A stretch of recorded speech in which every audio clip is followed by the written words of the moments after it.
Burkina Faso est en guerre contre les groupes terroristes qui revendiquent son territoire et chassent sa population dans différentes provinces du pays. Alors que les forces de défense et de sécurité sont à l'offensive pour la reconquête du territoire avec l'acquisition de moyens aériens, ces derniers temps, certains ont créé un nouveau front qui fait des journalistes et des médias les nouveaux ennemis à abattre.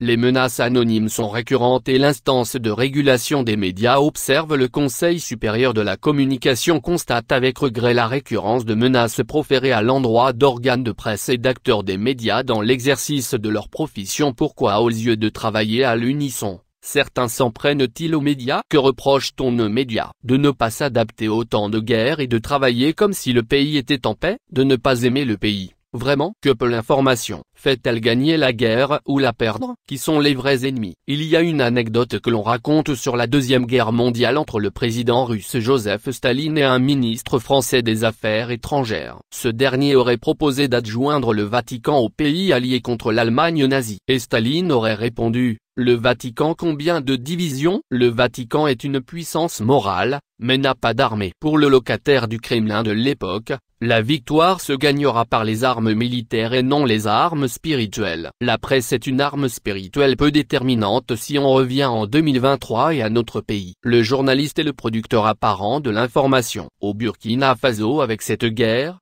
tous les médias et les journalistes sont clean. D'abord, notre presse n'a pas les moyens de s'offrir des correspondants de guerre, indépendants qui vont sur le terrain, observer, analyser et rapporter ce qu'ils ont vu de la guerre. Tout ce que nous disons de la guerre, tous les faits proviennent des communiqués de l'état-major. L'autorité, l'État et les gouvernants sont les principaux acteurs de la production de l'information en temps de guerre. Si l'état-major cesse de produire ses bulletins d'information sur les batailles, comme ces derniers temps, vous n'avez rien dans les médias. Nous ne faisons que nous en tenir à ces faits communiqués avec parfois des articles d'analyse et de commentaires. Il y a de nouveaux acteurs de la production d'informations que sont les organisations de la société civile dans les zones à haut défi sécuritaire ainsi que les regroupements des ressortissants des localités attaquées par les groupes terroristes qui saisissent de plus en plus la presse pour informer la communauté nationale de ce qui se passe dans les zones attaquées. Le fait de rendre compte de ces tristes réalités est-elle opposable aux médias et aux journalistes? Personne ne peut accuser les médias burkinabés de faire l'apologie des groupes terroristes aujourd'hui ou qu'ils leur transmettent des informations.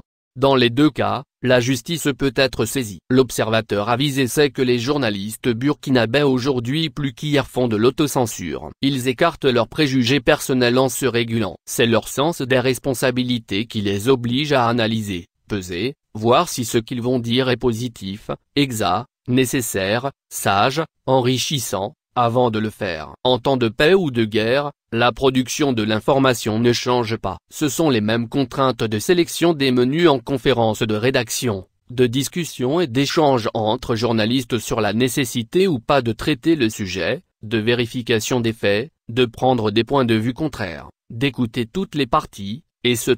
Certains commentateurs professent le contraire, mais n'arrivent pas à nous dire ce qui doit changer. Le métier de journaliste ne change pas, parce que nous sommes en guerre tout comme celui de l'ouvrier sur les chaînes de Sosuco ou de Citec. C'est un travail intellectuel collectif qui est dans une chaîne de production allant des directeurs, de journaux, des rédactions, de DESC, aux journalistes. Le journaliste est à un poste défini, et il accomplit ce que le poste de travail demande. Un journaliste a déjà été tué dans ce pays, il faut prendre au sérieux les menaces. Il y a une vaste méprise sur le travail des journalistes et une incompréhension formidable des autorités et une certaine opinion du rôle de la presse. Le gouvernement du Premier ministre Apollinaire Guillaume de Tambela a commencé avec un parti pris très défavorable à la presse avec la suppression des points de presse des personnalités reçues en audience et ceux du Conseil des ministres. La situation se normalise ces derniers mois. Le conflit contre les groupes terroristes au Sahel est un conflit qui n'est ni couvert par notre presse ni par la presse internationale,